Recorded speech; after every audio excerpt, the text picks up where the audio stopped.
ప్రభుత్వం ప్రతి పంట తేమ శాతం 12% నుంచి 18%కి పెంచాలి. జగ్గయ్యపేట నియోజకవర్గ వైఎస్ఆర్సీపీ ఇన్ఛార్జి తన్నీరు నాగేశ్వరరావు. ప్రతి కొనుగోలుపై గందరగోళం, ఆందోళనలో అన్నదాతలు. ఎన్టీఆర్ జిల్లా జగ్గయ్యపేట నియోజకవర్గం. ఎన్టీఆర్ జిల్లా today TV staff reporter Cheni Rambabu. Jaggayyapeta నియోజకవర్గంలో మోంతా తుఫాను వల్ల నష్టపోయిన ప్రతి రైతులను ఆదుకోవాలని జగ్గయ్యపేట మండలం తిరుమలగిరి గ్రామంలో ఉన్న జిన్నింగ్ మిల్ వద్ద రైతులు మిల్లులకు తీసుకువస్తున్న ప్రతి పరిశీలించి ప్రభుత్వం ఇస్తున్న 12% తేమ శాతాన్ని 18%గా ఇవ్వాలని జగ్గయ్యపేట నియోజకవర్గ వైఎస్ఆర్సీపీ ఇన్ఛార్జి తన్నీరు నాగేశ్వరరావు మరియు రైతు సంఘ నాయకులు డిమాండ్ చేశారు. ఈ సందర్భంగా తన్నీరు నాగేశ్వరరావు మాట్లాడుతూ తుఫాను వల్ల రైతులకు భారీ నష్టం వాటిల్లిందని, చేతికి వచ్చిన పంట అమ్మటానికి సరైన ధర లేక రైతులు తీవ్ర ఆందోళన చెందుతున్నారని, ప్రభుత్వం రైతులను ఆదుకోవాలని, ప్రతి పంట ప్రభుత్వం ప్రకటించిన 12% నుంచి 18% ఇవ్వాలి, రైతులకు నిబంధనలతో సరైన మద్దతు ధరగా రాకపోవడంతో తీవ్ర ఆందోళన చెందుతున్నారు. ప్రతికి సరైన గిట్టుబాటు ధర కల్పించాలి, నష్టపోయిన రైతాంగాన్ని ఆదుకోవాలి, క్రాప్ ఇన్సూరెన్స్ రైతులకు తక్షణమే అందించాలి, దళారీ వ్యవస్థను నిర్మూలించాలి, స్థానిక ఎమ్మెల్యే వ్యవసాయ అధికారులతో సమీక్షా సమావేశం ఏర్పాటు చేసి రైతులకు తగిన న్యాయం చేయాలి. రోజు 500 క్వింటాళ్లు అని నిబంధన తీసివేసి రైతులు జిన్నింగ్ మిల్లులకు ఎంతైతే పత్తి తీసుకువస్తారో అంతా కొనుగోలు చేసే విధంగా ప్రభుత్వం చూడాలని వైఎస్ఆర్ కాంగ్రెస్ పార్టీ తరఫున రైతులు పక్షాన డిమాండ్ చేశారు. రాష్ట్రంలో పండించారు. వరదలు వచ్చినాయి. మొన్న మోంతా తుఫాను వల్ల పత్తి మొత్తం కూడా దెబ్బతిన్నది. 4-5 రోజులు వర్షాలు పడటం వల్ల మరి పత్తి లోపల మొలకెత్తింది, అలానే రంగు మారింది, అలానే మరి పత్తి కూడా కింద కారిపోయింది. చాలా నష్టం. కాబట్టి మీరు మాయిశ్చర్ విషయంలో కొంత కన్సిడరేషన్ ఇవ్వండి. మీరు పెట్టుకున్న నిబంధన ఏదైతే ఉందో 8 నుంచి 12% వరకు ఉంటే మాత్రమే మేము CCI కొనుగోలు కేంద్రాల్లో కొంటామని చెప్పి ఉన్న నిబంధనని సడలించండి, రైతుల పరిస్థితిని దయచేసి అర్థం చేసుకోండి అని చెప్పడం జరిగింది. కానీ ఇవాళ కూడా చెబుతా ఉన్నారు అచ్చెన్నాయుడు గారు, వ్యవసాయ శాఖ మంత్రి, మేము కేంద్రానికి ఉత్తరాలు రాశాం, జౌళి శాఖతో సంప్రదింపులు జరుపుతున్నాం, అది వచ్చిన తర్వాత ఆదేశాల ప్రకారం తీసుకుంటాం. ప్రస్తుతానికైతే 12% ఉంటే మాత్రమే మీరు రైతులు CCI కొనుగోలు కేంద్రాలకు తీసుకెళ్ళండి, లేకపోతే వాళ్ళు రిజెక్ట్ చేస్తారు, మేము చేయగలిగేది ఏమీ లేదు అని చెప్పి నిస్సహాయతని వ్యక్తం చేస్తా ఉన్నారు. ఒక పక్క రైతాంగం మోంతా తుఫాను వల్ల తీవ్రమైన నష్టానికి గురైతే ఇవాటి వరకు వాటి మీద ఎన్యూమరేషన్ జరగల. ఈ నియోజకవర్గంలో పత్తి ఇంత నష్టం వస్తే, ఇంతమంది రైతులు నష్టపోతే ఇవాటి వరకు వ్యవసాయ శాఖ అధికారులు వచ్చి మరి ఇన్ని వేల ఎకరాల్లో పత్తి నష్టం వచ్చిందని చెప్పి ఇవాటి వరకు నివేదికలు ఇవ్వాల. అంటే ఈ నియోజకవర్గంలో పత్తి ఎకరం కూడా నష్టపోలేదు అని చెప్పి ఇవాళ వ్యవసాయ శాఖ అధికారులు, రెవెన్యూ అధికారులు చెబుతా ఉన్నారు. మీరు క్షేత్రస్థాయికి రండి, గ్రామాలకు రండి, పత్తి ఎంత పండిందో అడగండి రైతుకి. అప్పుడు రైతు చెప్తాడు, రైతు బాధ ఏంటో చెప్తాడు. ఇవాళ ఈ పండిన అరకొర పత్తి అమ్ముకుందామంటే CCIలో మీరు నిబంధనలు సడలిస్తే వాళ్ళకి 6 క్వింటాలు, 7 క్వింటాలు, 8 క్వింటాలు పడితే అది తీసుకొచ్చి ఏదో 8,000 కొంద మీరు CCI కొనుగోలు అంటున్నారు, MSP అంటున్నారు, దానికన్నా అమ్ముకుంటారు. కానీ ఇక్కడికి వస్తే ఇప్పుడు ట్రాక్టర్లు చూసాం, ఇక్కడ ఉన్నాయి. ఇది మరి మన చిలకల్ రైతు, అతనిది 13.5 వచ్చింది యావరేజ్ మీద. 5 చోట్ల తీశారు మీరు మాయిశ్చరు, యావరేజ్ చేస్తే 13.5 వచ్చిందని చెబుతున్నారు. అంటే ఈ నియోజకవర్గంలో సుమారుగా 1,00,000 క్వింటాలు పండుతుందని ఒక అంచనా. ఏది ఈ మోంతా తుఫాన్ అయితే అధిక వర్షాలకి దెబ్బతిన్నా కానీ ఈ ఉన్న 20,000 ఎకరాల్లో యావరేజ్ మీద 1,00,000 క్వింటాలు వస్తుందని అనుకుంటే ఈ CCI కొనుగోలు కేంద్రం ద్వారా ఇవాటి వరకు ఉన్నది కేవలం 350 క్వింటాలు మాత్రమే. నిన్న 7 రైతులు వస్తే 4 రైతులు తీసుకున్నారు, 3 రైతులు రిజెక్ట్ చేశారు. ఇవాటి వరకు ఈ రోజున ఇవాళ మరి 2 ట్రాక్టర్లు వస్తే ఒకళ్ళు తీసుకున్నారు, ఒకళ్ళు రిజెక్ట్ చేశారు. ఇవాళ తీసుకొచ్చిన పత్తిని మీరు రిజెక్ట్ చేస్తే ఆ ట్రాక్టరు ఆ రైతు ఎటు వెళ్ళాలి? మళ్ళీ లోడింగ్కి ఎంత ఖర్చు అయి ఉంటుంది అతనికి? మళ్ళీ ఇప్పుడు అన్లోడింగ్ చేయాలి. ఎక్కడ చేయాలి అన్లోడింగ్? మళ్ళీ ఆ లోపు వర్షం వస్తే ఆ రైతు పరిస్థితి ఏంటి? మేము దయచేసి అడిగేది ఒకటే, ఇప్పుడు 8 to 12% మీరు పెట్టి ప్రతి పర్సంటేజ్కి 100 రూపాయలు లెక్క తగ్గించుకుంటూ వస్తున్నారు. అదేవిధంగా 13.5 ఉన్న కూడా ఇంకో 100 తగ్గించని కొనండి. కానీ ఏదో ఒక విధంగా వచ్చిన దాన్ని తీసుకోమని చెబుతా ఉన్నాం రైతులకి ఎంత బాధ అంటే ఇక్కడికి వచ్చారు రైతులు బాధపడతా ఉన్నారు. 13.5 అంటున్నారు. మరి మాకైతే చూస్తే ఆరినట్టుగానే ఉందండి. మా ఇంట్లో స్థలం లేదు, రేపో ఎల్లుండి తుఫాను వస్తుందని అంటున్నారు. ఇంట్లో ఉంటే మళ్ళీ తడుస్తుంది, పత్తి ఆగమైపోద్ది. 6 కాలం పండించాము, అసలు రేట్లు లేవు, పక్క దిగుబడి తగ్గింది, మా పరిస్థితి ఏంటి అని చెప్పి రైతులు గగ్గోలు పెడుతున్న పరిస్థితి. ఇవాళ ఇది ఎంత ప్రహసనంగా మారింది అని అంటే ఈ సిసిఐ కొనుగోలు. ఒక పక్క ఈ క్రాప్ నమోదైంది. ఈ క్రాప్ నమోదైతే మీరు డైరెక్ట్గా సిసిఐ తీసుకోవాలి అసలు.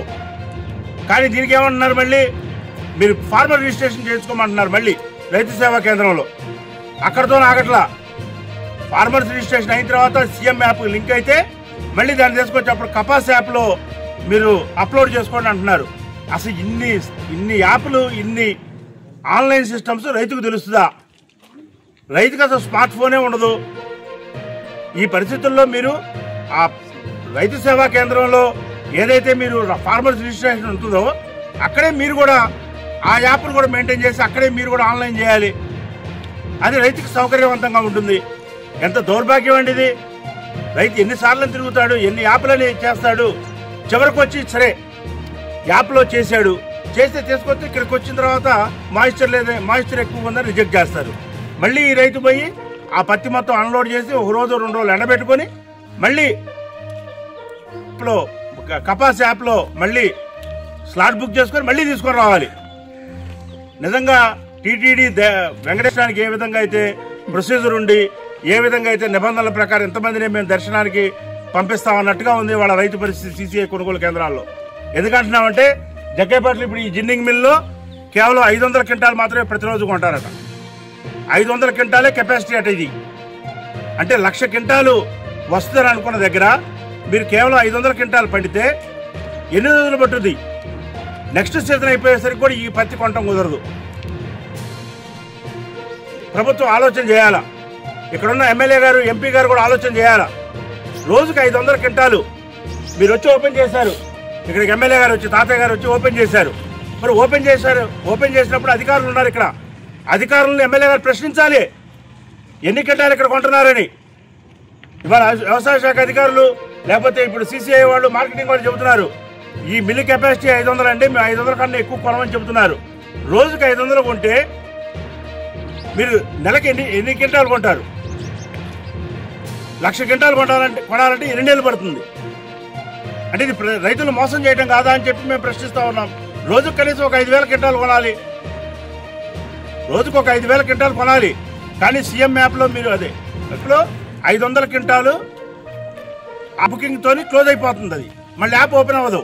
మళ్ళీ నెక్స్ట్ డే అది కూడా నిన్న 4 గంటలకి యాప్ ఓపెన్ అయిందంట. 4 గంటలకి 4:10 నిమిషాలకు క్లోజ్ అయిపోయిందంట యాప్. అంటే ఆ 10 నిమిషాల వ్యవధిలోనే 500 క్వింటాలు బుక్ చేసేసుకున్నారు రైతులు. అంటే అవగాహన ఉన్న రైతులు, చదువుకున్న రైతులు, టెక్నాలజీ తెలిసిన రైతులు వాళ్ళు మాత్రమే దీంట్లో ఏదన్నా రిజిస్ట్రేషన్ చేసుకోగలుగుతారు. చదువు రాని వాళ్ళు, వ్యవసాయమే పరమావధిగా తిరిగేవాళ్ళు, వ్యవసాయమే ఆధారంగా బతికేవాళ్ళు, వాళ్ళు రిజిస్ట్రేషన్ చేసుకోవాలంటే ఇక్కడ అవ్వదు. వాళ్ళు ఎట్టి పరిస్థితులు కూడా మధ్య దళారీలకు అమ్ముకోవడమే. వాళ్ళు సిసిఐలో మేము 8,000 100కి మేము అమ్ముదాం అనుకుంటే మాత్రం అది భ్రమే సామాన్య రైతుకి. మధ్య దళారీల ద్వారా మళ్ళీ 6,000కు 5,500కు అమ్ముకుంటున్నారు. ఇవాళ పత్తి ఎంత ఘోరం అంటే ఇవాళ పత్తి తీయటానికి క్వింటాకు 2,000 అవుతుంది. 2,000 నుంచి 2,500 క్వింటాకు అవుతుంది. అంటే 5-6 వేల రేటుతో వాళ్ళు రైతు అమ్మితే ఇవాళ సగం డబ్బులు తీయటానికి ఖర్చు అయ్యే పరిస్థితి. ఇవాళ ఇంత దుర్భర పరిస్థితుల్లో పత్తి రైతు ఉన్నాడు. రాష్ట్రం మొత్తం ఇదే పరిస్థితి. ముఖ్యంగా జగ్గైపేట నియోజకవర్గంలో అయితే పత్తి మరి చాలా మంది, వేలాది మంది రైతులు చాలా తీవ్రమైన బాధపడుతున్నారు. నిన్న నేను నందిగామ మండలం వెళ్ళాం. జొన్నలగడ్డ, రామిరెడ్డిపల్లి, గోళ్ళముడి, మాగళ్ళటు వెళ్తే అక్కడ ఎవరింటికైనా వెళ్ళనియండి 20-30 క్వింటాలు పత్తి ఉంది. వత్సా మండలం వెళ్ళాం, పోలంపల్లి, దబాకుపల్లి, ఇటు అక్కడ అంతే క్వింటాల్ పత్తి ఉంది. జగ్గైపేట మండలంలో అంతే ఉంది. పెరంచిపురం మండలంలో అంతే ఉంది పత్తి. మరి ఈ పత్తి మొత్తం కూడా ప్రభుత్వం తక్షణం ఎమ్మెల్యే గారు కూడా ఒక సమీక్ష సమావేశం పెట్టాలి. సిసిఐ అధికారులతోని, మార్కెటింగ్ శాఖ అధికారులతోని, వ్యవసాయ శాఖ అధికారులతోని స్థానిక ఎమ్మెల్యే గారు మీటింగ్ పెట్టాలి. అందులో రైతు ప్రతినిధులు పిలవాలి. ఇక్కడ మొత్తం ఎంత ఉత్పత్తి అవుతుంది, ఎంత దిగుబడి వస్తుంది పత్తి. ఆ పత్తిని కొనాలంటే రోజుకి ఎన్ని క్వింటాలు మనం ఇక్కడ కొనాలి, ప్రతి రైతు దగ్గర కొనాలి అని అంటే మనం రోజుకి సుమారుగా ఒక 5,000 క్వింటాలు కొనాలా, 4,000 క్వింటాలు కొనాలా అనేది మీరు ఒక ఎస్టిమేషన్ వేసుకొని, లేకపోతే అఖిలపక్ష కమిటీని పిలవండి, రైతు సంఘాలను పిలవండి, వివిధ రాజకీయ పార్టీలు పిలవండి, అధికారులను పిలవండి, పిలిచి సమీక్షించండి. అది రైతుకి న్యాయం చేసినట్టు అవుద్ది. కేవలం ఏదో మొక్కుబడికి వచ్చి ఇక్కడ రిబ్బన్ కట్ చేసి, ఇది సుమారుగా 20 రోజుల క్రితం రిబ్బన్ కట్ చేశారు. ఇక్కడ ఎమ్మెల్యే గారు కూడా ఆత్మ పరిశీలన చేసుకోవాలి. రైతాంగం తరపున వాళ్ళు మేము అడుగుతా ఉన్నాం, మీరు 20 రోజుల క్రితం ఇక్కడ ఈ జిన్నింగ్ మిల్లో మీరు సీసీఐ కొనుగోలు కేంద్రాన్ని ఓపెన్ చేస్తే ఇవాటి వరకు కొన్నది 350 క్వింటాలు మాత్రమే. ఎందుకు మరి ఇన్ని లక్షల క్వింటాలు రైతుల దగ్గర ఉంటే ఎందుకు ఇక్కడ రావట్లేదు? ఏంటి ఇక్కడ లోపాలు? ఈ లోపాలు సరిదిద్దాల్సిన బాధ్యత స్థానిక ప్రజాప్రతినిధులది, అధికారులదే అని చెప్పి వైఎస్ఆర్ కాంగ్రెస్ పార్టీ తరఫున వాళ్ళు మేము డిమాండ్ చేస్తా ఉన్నాం. రైతుల పక్షాన రైతులు నిజంగా చాలా బాధపడతా ఉన్నారు. కన్నీరు తక్కువ వాళ్ళకి, వాళ్ళు పలకరిస్తే వాళ్ళ కన్నీరు వస్తూ ఉంది. వాళ్ళు ఓదార్చడానికి మా దగ్గర మేము నిస్సహాయత వ్యక్తం చేస్తా ఉన్నాం. అధికారులకు చెబుతా ఉన్నాం, మరొకసారి ప్రజాప్రతినిధులు చెబుతా ఉన్నాం. గతంలో జగన్మోహన్ రెడ్డి గారు ముఖ్యమంత్రిగా ఉన్నప్పుడు ప్రకృతి వైపరీత్యాలు వస్తే ఆ క్రాప్ ఇన్సూరెన్స్ మొత్తం కూడా జగన్మోహన్ రెడ్డి గారే, ₹1 కూడా మరి పేద రైతుల మీద భారం పడకుండా అంతా ప్రీమియం ఆయనే కడితే సుమారుగా 7,700 కోట్ల రూపాయలు ఆయన ఉన్న 5 సంవత్సరాల్లో క్రాప్ ఇన్సూరెన్స్ తరపు కానీ అలానే మరి ఇన్పుట్ సబ్సిడీ రూపంలో రైతులకు ఇచ్చిన పరిస్థితి. ఆ రోజున ఎకరా రైతుకి 10,000 ఇచ్చారు ఉచితంగా. అదే మిర్చి రైతుకైతే 49,500 ఇచ్చారు.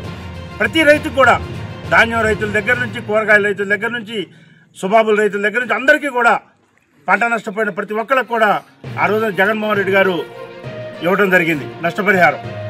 ఇవాళ మీరు కూటమి ప్రభుత్వంలో ఉన్నారు, మీరు అన్నదాత సుఖీభావ కింద మొదటి సంవత్సరం 26,000 ఇస్తానని అన్నారు. ఆ 26,000 ఇంతవరకు ఇవ్వాల. రెండో సంవత్సరం వచ్చింది, మొన్న 7,000 ఇచ్చారు, ఇవాళ 7,000 ఇస్తానని చెప్పి అకౌంట్లో వేస్తామని చెప్తున్నారు.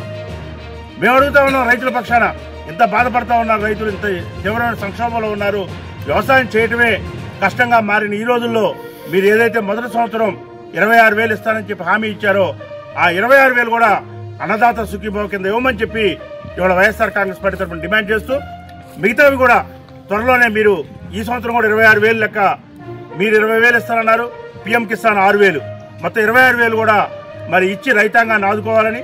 అలానే మొన్న మోంతా తుఫాను ద్వారా జగ్గైపేట నియోజకవర్గంలో ధాన్యం దెబ్బతిన్నది సుమారుగా ఒక 2,000 ఎకరాల్లో, మరి పత్తి సుమారుగా ఒక 500-600 ఎకరాల్లో పత్తి దెబ్బతిన్నది, మిర్చి ఒక 500-600 ఎకరాల్లో దెబ్బతిన్నదని చెప్పి రైతాంగం ద్వారా మాకు తెలుస్తా ఉంది. మరి ఈ నష్టపోయిన రైతులకు అందరికీ కూడా ప్రతి ఎకరాకు కూడా నష్టపరిహారాన్ని ఇవ్వాలని చెప్పి వైఎస్ఆర్ కాంగ్రెస్ పార్టీ తరఫున డిమాండ్ చేస్తూ మరి మరొక్కసారి స్థానిక ఎమ్మెల్యే గారికి రిక్వెస్ట్ చేస్తా ఉన్నాం, మీరు ఒక సమీక్ష సమావేశం పెట్టండి, వాస్తవంగా సీసీఐలో ఏం జరుగుతుంది ఇక్కడ అనేది మీరు సమీక్షించండి. వాటిని కఠినమైన నిర్ణయాలు ఏదైతే 12% లోపే మేము కొంటాం ఖచ్చితంగా అనేది కాకుండా 18% వరకు, కనీసం 18% వరకు కూడా మాయిశ్చర్ ఉన్నా కానీ ఈ రైతాంగం తీసుకొచ్చిన పత్తిని కొనుగోలు చేసే విధంగా మీరు తక్షణం చర్యలు తీసుకోవాలని, రోజుకి 500 క్వింటాలు కాదు 5,000 క్వింటాలు